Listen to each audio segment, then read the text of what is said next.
Hello guys. तो आज हम लोग बात करेंगे करेक्शन वीडियो के ऊपर जो कि है 12th स्पेसिमेन की। बहुत सारे लोगों ने भी काफ़ी लोगों ने कमेंट किया कि सर ये क्वेश्चन गलत है। अच्छा, ये क्वेश्चन इसलिए गलत है क्योंकि स्पेसिमेन पेपर वापस से रिवाइज्ड हुआ था, तो वो रिवीजन का जो स्पेसिमेन पेपर थे, जो जो क्वेश्चन में थी गलतियां, हम आज उसकी बात करते हैं। यहाँ पे कह रहा है कि इन हैबर प्रोसेस आयरन चेंज वो एक्टिवेशन एनर्जी इंक्रीज करता है और वाइल मॉलिब्डेनम इंक्रीज एफिशिएंसी किसकी बढ़ाता है? कैटलिस्ट की बढ़ाता है। प्रोमोटर हमेशा कैटलिस्ट की एफिशिएंसी को बढ़ाता है और आयरन हमेशा एक्टिवेशन एनर्जी रिएक्शन को ही इंक्रीज करता है, उसके अलावा कोई और उसका आंसर नहीं हो सकता। चलो बात करते हैं यहाँ पे हेलो एल्कीन्स है। यहाँ पे ध्यान देना, हेलो एल्कीन्स नहीं है। Halo alkenes under both nucleophilic electrophilic reaction show करता है due to the presence of double bond character. Double bond क्या होता है? यहाँ पे एडिशन होता है किसका? इलेक्ट्रोफिलिक का। और एंड द हेलोजन एटम, मतलब एक न्यूक्लियोफाइल आता है और एक न्यूक्लियोफाइल जाता है, तो हेलोजन एटम्स की मदद से। चलो आगे बात करते हैं। यहाँ पे कह रहा है addition of water to beakers A and B containing NaOH and CH3COH solution respectively increase the molar conductance, ठीक है, of a solution sharply in beaker A. Beaker A में NaOH नहीं, एंड हमेशा क्या कहते हैं, वो स्लोली ही कंडक्टेंस शो करेगा। जितने ज्यादा नंबर ऑफ आयंस होंगे उतना ज्यादा वो डिक्रीज होता जाएगा। तो यानी यहाँ पे तो असर्शन तो रॉन्ग हो गया। बात कर रहे हैं molar conductance increase with a decrease concentration और डाइल्यूशन, जो कि अभी मैंने जस्ट बोला। तो असर्शन तो फॉल हो गया, मतलब फॉल्स हो गया, और रीजन हमारा क्या हो गया? ट्रू हो गया। अब बात करते हैं आगे। यहाँ पे कह रहा है rusted piece of iron undergoes electrochemical reaction, ठीक है। Right a chemical reaction take place a anode पे और कैथोड पे। देखो आयरन की रिएक्शन है, यानी यहाँ पे Fe भी होगा प्लस O2 भी होगा और प्लस कुछ मॉइस्चर यानी वाटर के फॉर्म में भी होगा। तो यहाँ से जो फॉर्मेशन होती है वो होती है Fe2O3, जो कि रस्टिंग ऑफ आयरन की रिएक्शन है। खैर हम वहां पे नहीं जा रहे, हम बात करें एनोड पे आयरन की होगी तो Fe से Fe2 प्लस हो रहा और 2 इलेक्ट्रॉन को लॉस हो गया, यानी एनोड पे ऑक्सीडेशन की रिएक्शन हो रही है। बाकी दूसरा जो H प्लस बचा OH माइनस, जिसमें से Fe चला गया, फिर हमारे पास बचा क्या कहते हैं यहाँ पे OH माइनस। अब OH माइनस ही डील करेगा क्योंकि OH माइनस का कंसंट्रेशन ज्यादा होता है वाटर के फॉर्म में। तो यहाँ पे जो OH माइनस जो एनोड की रिएक्शन होती है वो सिंपली ऐसी होती है 4H प्लस O2, 4 इलेक्ट्रॉन और 2H2, ठीक है। अब यहाँ पे कह रहा है कि इसका सेकंड पार्ट जो कह रहा है given the standard reduction potential Al3 plus से इतना दे रहा है और इसका इतना दे रहा है। What will the standard potential, यानी हमसे E0 सेल अगर पूछ रहा है तो ठीक है, हम दोनों के रिडक्शन पोटेंशियल को क्या कर देंगे? जोड़ देंगे। दोनों के रिडक्शन पोटेंशियल को देखो हमने ऐड किया, तो यहाँ मतलब एक का रिडक्शन पोटेंशियल कैथोड का और एक फिर एनोड का। तो यहाँ पे एक I2 का है और यहाँ पे Al का है, दोनों के हम लोग ने रिडक्शन पोटेंशियल रखे और सिंपली हम लोग ने आंसर फॉर्म कर लिया, ठीक है। सभी को अच्छे से समझा? कोई भी डाउट यहाँ तक नहीं, क्योंकि हम लोग रिडक्शन पोटेंशियल ज्यादा इजीली रख देते तो वो ज्यादा प्रेफर करता है।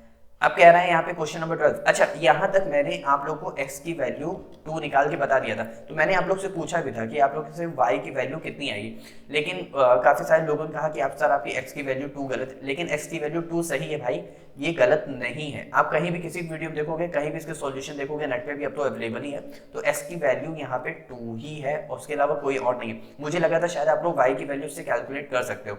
जैसे हमने ये और 2 और 1 इक्वेशन को लेकर के हम लोग ने x की वैल्यू 2 निकाली थी। कैसे निकाली थी और देखते हैं। क्वेश्चन नंबर 2 को, मतलब इक्वेशन नंबर 2 को 1 से डिवाइड कर दो, तो जाहिर सी बात है यहाँ पे ध्यान दो, पहले ये आएगा 4.40 वाला, फिर ये आएगा 1.10 वाला, फिर इक्वल टू में k हम रख देंगे तो k कैंसिल हो जाएगा। फिर उसके बाद हमारे पास क्या आ जाएगा, यहाँ पे ध्यान देते हैं। ये देखो इक्वेशन नंबर 2 चल रही है ना, जो इक्वेशन के ऊपर जो उसका रेट दिया था a का, फिर ये रहा b का, फिर ये रहा a का, फिर ये रहा b का। देखो ये पूरा सेम हो गया तो कैंसिल हो गया और ये 2 जा कट जाएगा, तो यानी x की वैल्यू यहाँ से क्या आ गई? 2 आ गई, और इधर कितना हो जाएगा? 4 हो जाएगा, तो x की वैल्यू यहाँ से 2 आ गई, जो कि मैंने आप लोगों को पहले वीडियो में बताया भी था। लेकिन यहाँ पे बात करते हैं कि y कैसे निकालेंगे। बस कुछ नहीं करना था यार, इक्वेशन नंबर 3 को 1 से डिवाइड कर देते। ये रही हमारी इक्वेशन नंबर 3 ऊपर वाली, और ये रही नीचे वाली हमारी इक्वेशन नंबर 1। बस दोनों को अपोजिट में रख दिया। अब यहाँ पे ध्यान दो, ये हमारा 4 बार कट जाएगा, तो ये देखो 4 आ गया। x की वैल्यू हमने 2 फाइंड कर ली थी, तो यहाँ पे 2 रख दिया। ये 8 आएगा, तो यहाँ पे 8 आ गया, ठीक है। अब ये हाफ हो गया तो हाफ हो गया।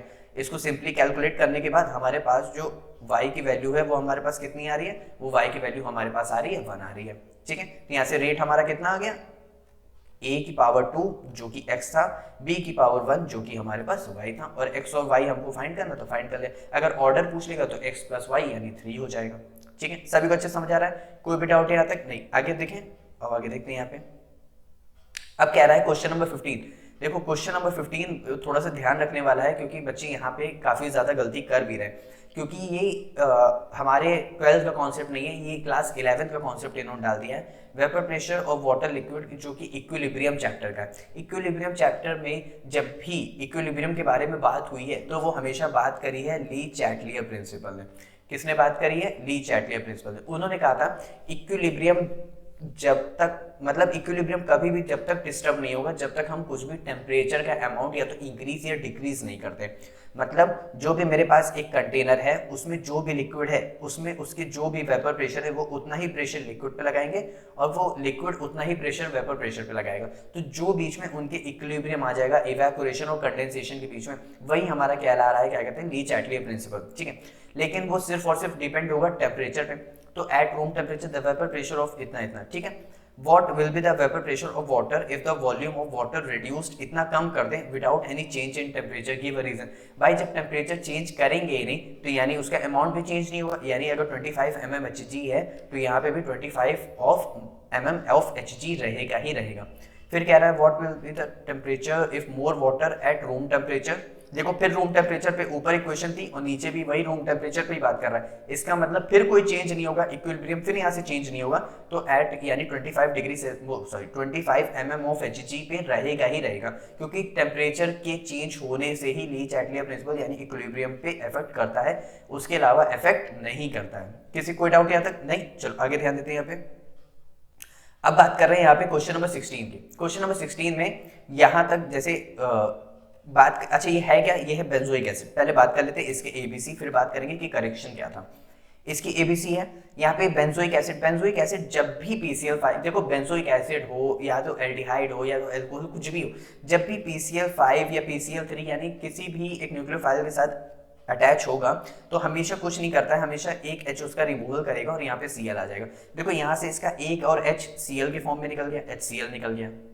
ठीक है, बचा हुआ एक Cl यहाँ पे आके जुड़ जाएगा, जुड़ गया तो बचा PCl3। तो फास्फोरस की 2 वैलेंसी कम हो गई तो ये वाला ऑक्सीजन उठ के POCl3 का फॉर्मेशन कर देता है और हमारे पास PCl3 निकल जाता है और HCl निकल जाता है और यहाँ पे आके Cl अच्छे से जुड़ जाता है। किसी कोई डाउट यहाँ तक? नहीं ना? तो इस तरह देखो यहाँ पे Cl आकर के जुड़ गया। अब बात कर रहे हैं यहाँ पे कि इसका H2 का एडिशन, यहाँ पे H2 पैरिडियम और BSO4, ये रॉज़ेन-मुंड रिडक्शन रिएक्शन है बच्चों, ध्यान रखना।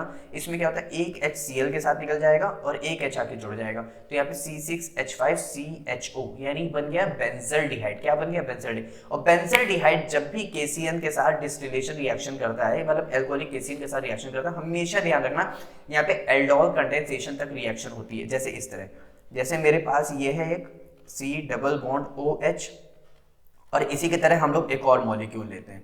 जैसे मैं यहाँ पे इसको करके खुद से बताता हूँ। जैसे हमने लिया बेंजीन, यहाँ पे लिया C double bond OH, trick बता रहे ध्यान रखना। और यहाँ पे लिया हमने C डबल बॉन्ड O, यहाँ पे रहा H और ये रहा मेरे पास बेंजीन।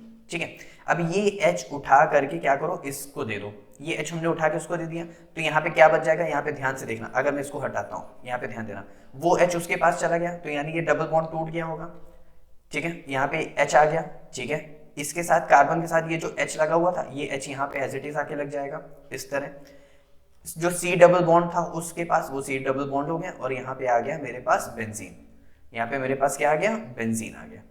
तो यही जो हमारे पास जो बना है इसी को हम लोग बोलते हैं बेंजोइन कंडेंसेशन। देखो ये वही चीज तो है, इसके साथ है यहाँ पे कार्बन की 3 वैलेंसी और एक H आ जाएगा यानी 4 वैलेंसी। ठीक है, तो ये पूरा हमारा क्या हो जाएगा, बेंजोइन कंडेंसेशन।